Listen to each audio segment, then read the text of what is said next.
one of the tools you use to tell your stories, obviously, is the big action scenes, which are incredible in this.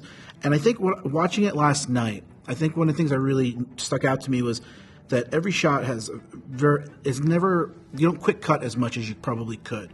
Every shot has one or two things happening in it. It's like, it's not just him shooting a gun, it's also something flying. So I'm wondering, can you talk about your philosophy in shooting action and editing it into, to make it your own?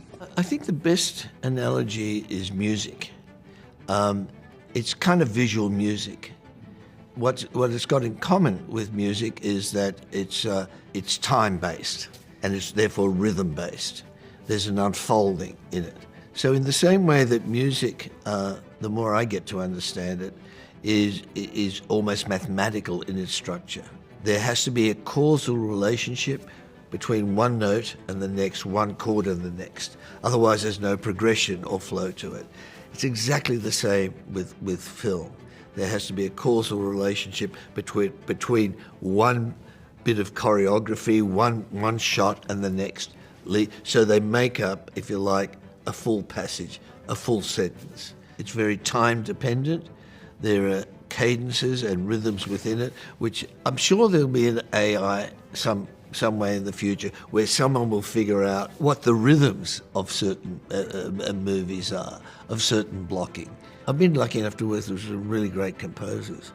And one of the things they're doing is picking up a kind of cadence in the performance, in the verbal performance, and the rhythm, in the way that dance between what's being filmed and the camera and so on. All of that has an intrinsic rhythm, and there's certain beats that they pick up very quickly in order to sort of write the music.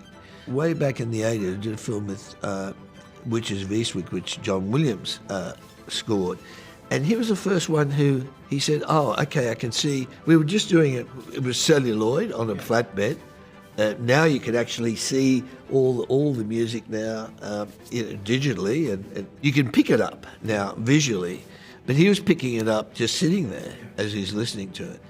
And he said, I see the beats and whatever very quickly.